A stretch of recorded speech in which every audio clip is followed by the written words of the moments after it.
Om.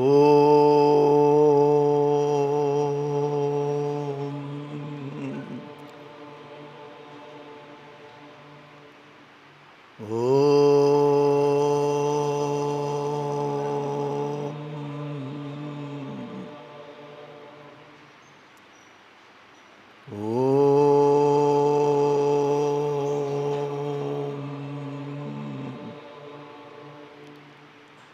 Om Shri Guru Bhyo Namaha. Harihi Om. Om Gunguru Bhyo Namaha. Om Gam Ganapataye Namaha. Om Aim Saraswatyai Namaha. Om Gananam Tva Ganapati Gum Havamahe. Kavim Kavinam Upamashrabastamam. Jeshtarajam Brahmanam Brahmanaspata. Anashrinvannodibhissi Dasadanam. Om Shri Mahaganapataye Namaha. Om Namah Shivaya Gurave Satchidanandamurtaye Nishprapanchaya Shantaya Niralambaya Tejase.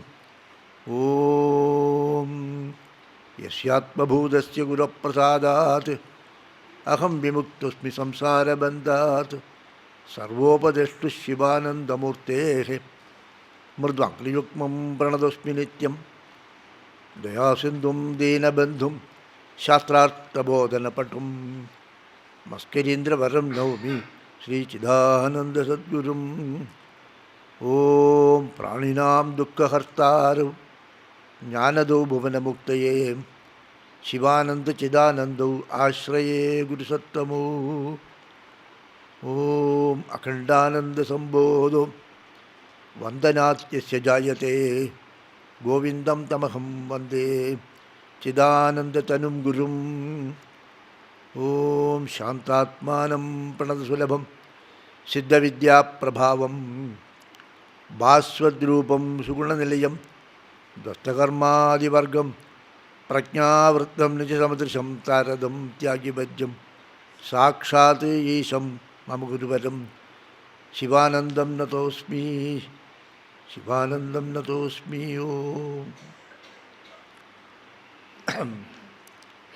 So it is a wonderful morning.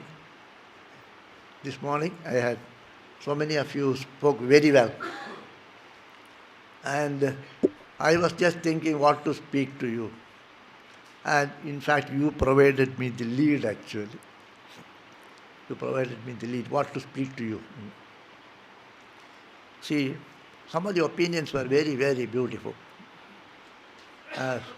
Someone told, when yoga and Vedanta is being taught here, and the family people ask, are you going to become a sannyasi?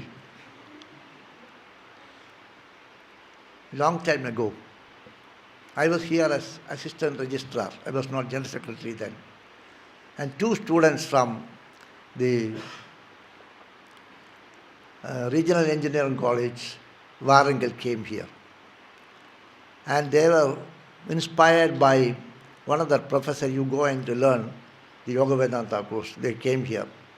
So they were very happy to spend 2 months here.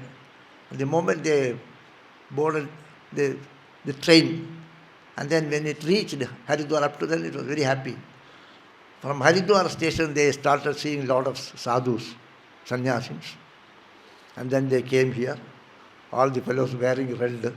One or two white men are there, but they were also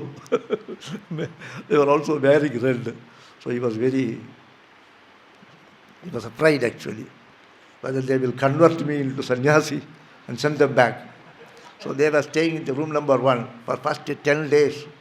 They were what to do, whether go back or stay here. And they were thinking like that. Somehow that fear went away. He completed the course. And then, as usual, we asked the valedictory session. They should speak actually. So those days I used to organize all these things. So I asked you, they want to speak. You speak, I said. Yes, Swami. Please tell me what you are going to speak now. I will put it in the right shape, I said.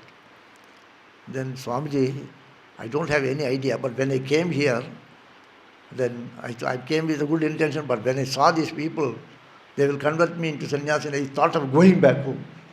Acha, you tell that, I said. No, you speak that, I said. You speak that. So likewise, many people have some concept. So every one of you have come here. So some were telling what is their take home. That is actually my lead, actually. Everyone is taking home something, Having spent here 2 months' time, what is that you take home? When you came here, what was your expectation? You came here. Over these years, I have found that very qualified people come here. People with doctorate in management, professor in the Indian Institute of Management, that those who have done economics and PhD in economics. And we also had people who have done PhD in Sanskrit. Some of them are very well read, actually. Some of them are professors on philosophy. And some have studied with the traditional teachers. When such people come, I tell them, what for you have come here? We are going to speak very shallow on these subjects. We are not going to give you that essence of the Upanishads and all those things. We will be speaking very shallow. Why you have come? No, Swamiji, I want to come here. So what motivated them to come here? What do you think that motivated to come here? You all have some idea of what motivated you. You came here with some motivation. You all have that idea. It's okay. But is it really the truth, or something is still? It is only a tip of the iceberg, or still something is there? What exactly makes you to go in for searching of something new? Not only this 2 months course. You came here in search of something. What is that you are searching for? In those days also, it's not the question now. In those days also, these questions were there in the mind of the people. They were searching for something. Every moment of your life, every day you are searching something. You study. People go to engineering college, or they study some other thing, medicine, this, that. And they study. What for they study? What is that you are searching for? So you keep on searching. Ultimately, you try to find out what is that you are searching for. So you are searching for something which will give you total satisfaction. There is something lacking in you now. You don't feel that everything accomplished. Any given point of time in our life, we don't feel that I've achieved everything. Yes. What more you want? Nothing. Everything achieved. Such a condition is not there. So every day you are searching for that. Such a condition where you will find nothing to be sought after. I don't need anything. Everything achieved. Everything accomplished. Knowingly or unknowingly you are searching for that. So this is not now. In the olden days also, it was there. They go to the Gurukulas, they study, they have learned everything, and then still something is lacking. So one such person went to a master and asked him a question. Kasminna bhagavo vijñāte sarvamidam vijñātam bhavati iti. It's a famous Upanishad called Mundaka Upanishad. I don't know whether Gopiji Maharaj has shared with you. He knows very well. Kasminna bhagavo vijñāte sarvamidam vijñātam bhavati iti.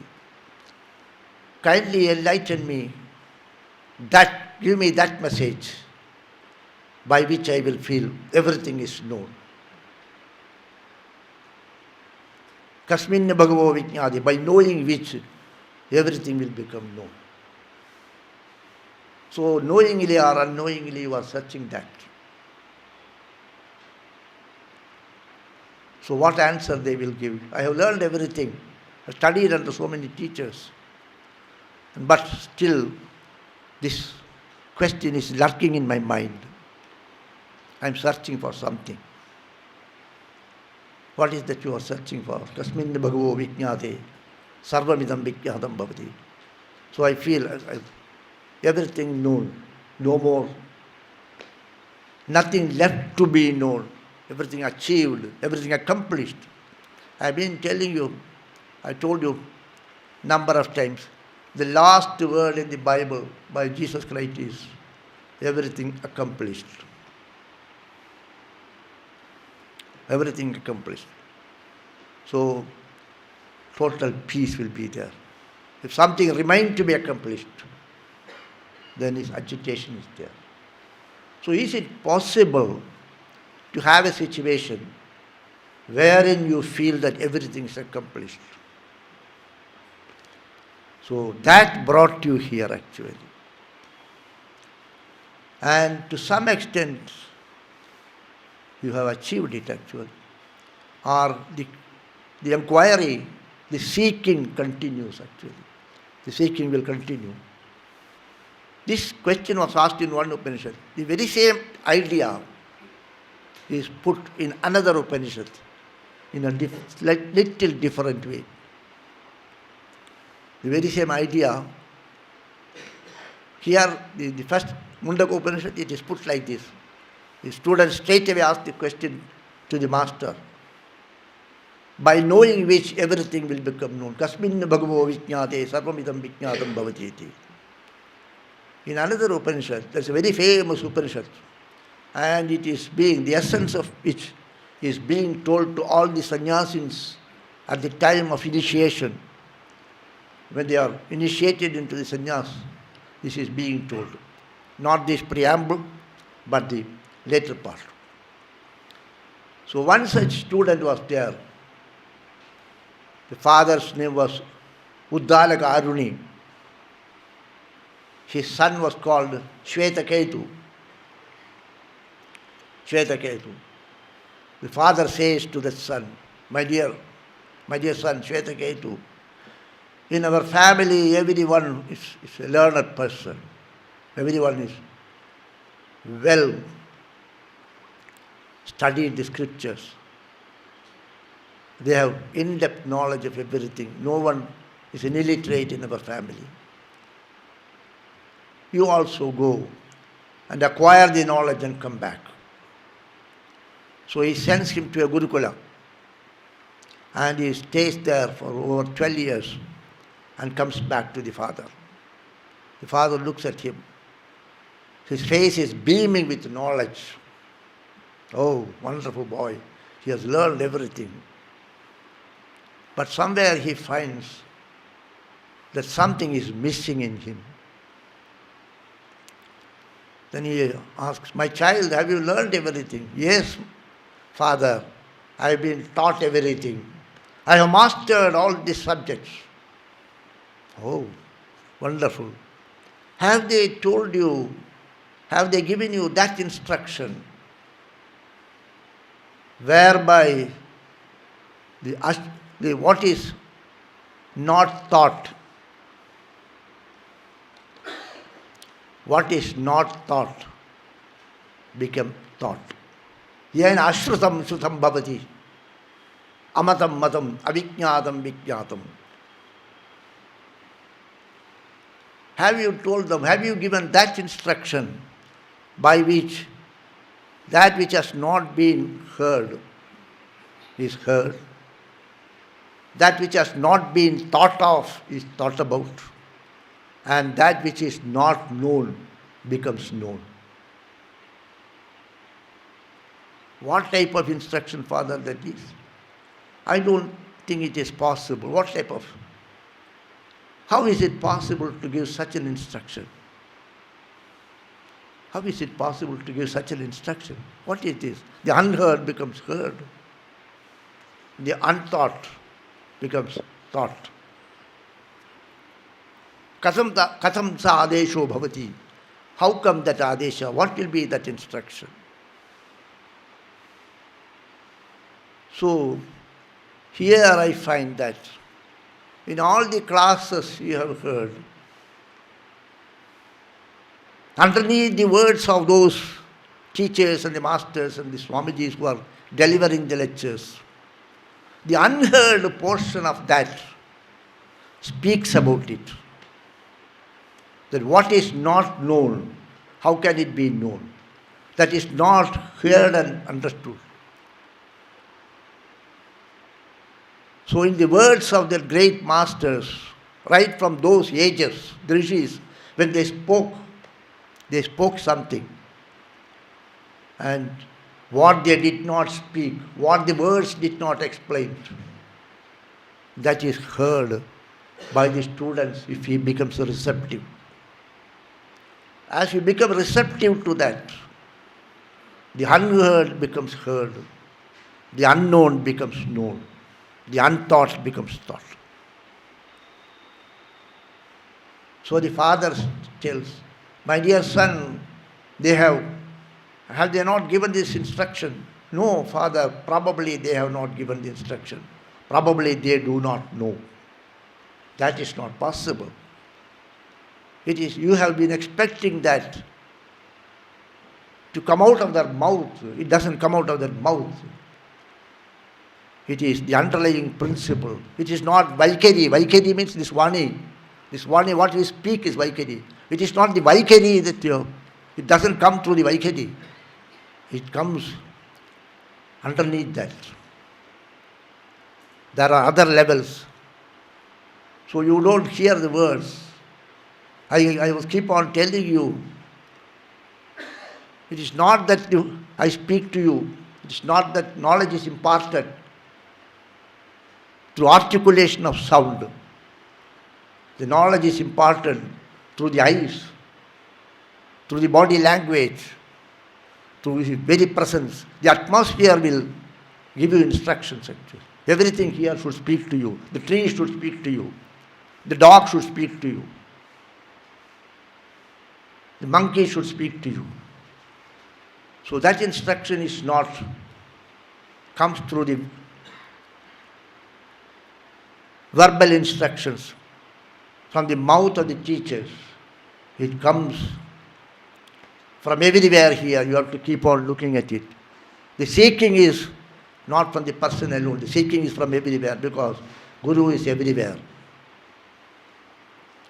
This is not the one-time question. This has happened to even that person who is the father of all this spiritual literature. All the spiritual literature, whether it is Vedas or the Upanishads or the Puranas, all these things came from Bhagavan Vyasa. You heard of him, Bhagavan Vyasa. So he has, the Veda was one big book. He thought it will not be possible for anyone to learn that. So he divided that into 4 Vedas, the Rig, the Yajur, the Sama and the Atharva, and taught to the Shishyas. And he found that there are people who have no access into these Vedas. All right, I shall make something which contains the essence of the Vedas and present it to them so that it is easily, they can easily understand. So he made the great epic Mahabharata and all the Puranas. So, but still, he was not happy actually. One day he meets Narada. Narada looks at him. Oh, immediately prostrates. You have kept the entire humanity under debt.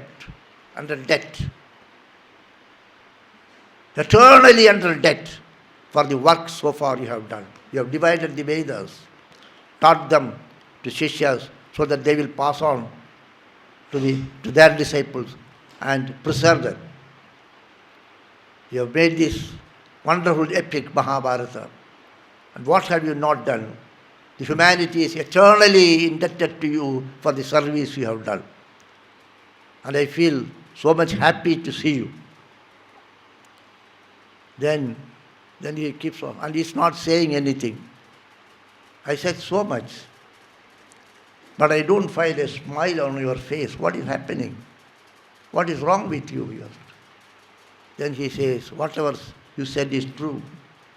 Astyeva me sarvamidam tvayoktam tatapi natma paritushyate me. Astyeva me sarvamidam tvayoktam. Astyeva. It's very true. Whatever you have said is very true. I have divided the Vedas, taught it to Shishyas for posterity. I have written that great epic Mahabharata containing everything. Nothing can be said outside that. They used to say, Vyasochistam Jagat Sarvam. You cannot have entertain any idea which has not been taught by him and put it in the Mahabharata. Even today you find whatever story, something, example, similes, anything is there. You will find a parallel in Mahabharata.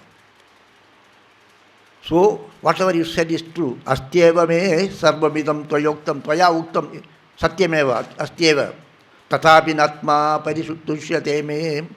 Although it is true, my mind is not happy. My atma is not peaceful. I am not having that bliss. Here, tatapi atma means here it is mind. Tatapi atma paritushyate me. My mind is not feeling a sense of achievement. I'm not feeling that happiness. So kindly enlighten me, he says. So even the first preceptor had this problem. Because whatever you learn here, through the words beneath those words, there is the message. And that message you have to grasp. And then he says, it is not about you also. I also had the same problem. Narada says, you have come and to me, I will enlighten you. I had the same problem, he says. Acha, you had the same problem? Yes, it is spoken in the another Upanishad, Brihadaranya Upanishad. You know it. You know it, he says. You studied from Brihadaranya Upanishad. She has studied Brihadaranya Upanishad from Brahman Swamiji. So there, Narada goes to Sanat Kumara. He's a great teacher. He says, I have studied everything. What are all things you have studied? Both. This secular sciences, everything I have studied. And I have thorough with all these scriptural things. Yes. Etat sarvam alpameva. It's all okay, it is fine, it is needed.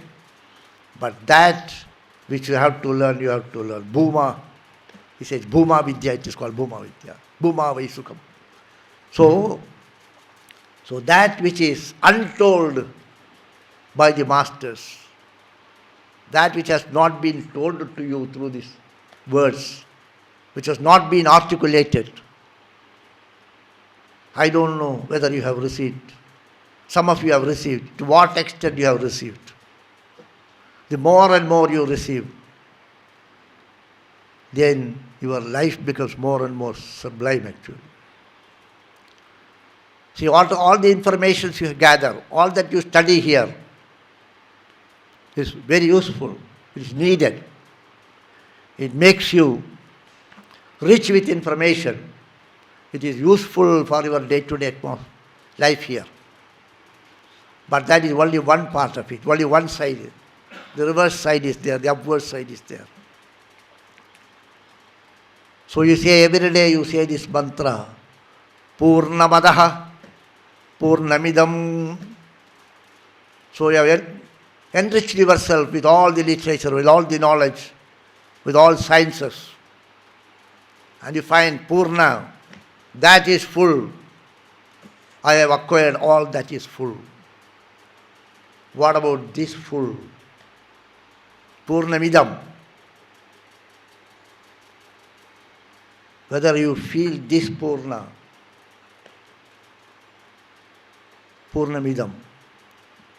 Your nature is Ananda.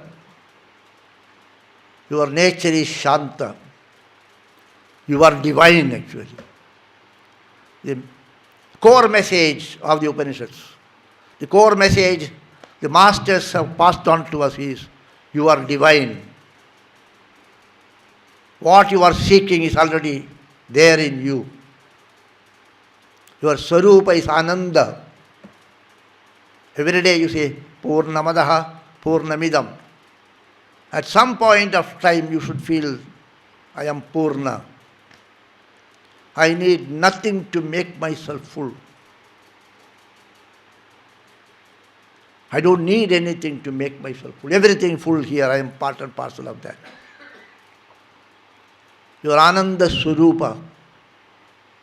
You make this song, Anandoham, Anandoham, Anandam Brahmanandam.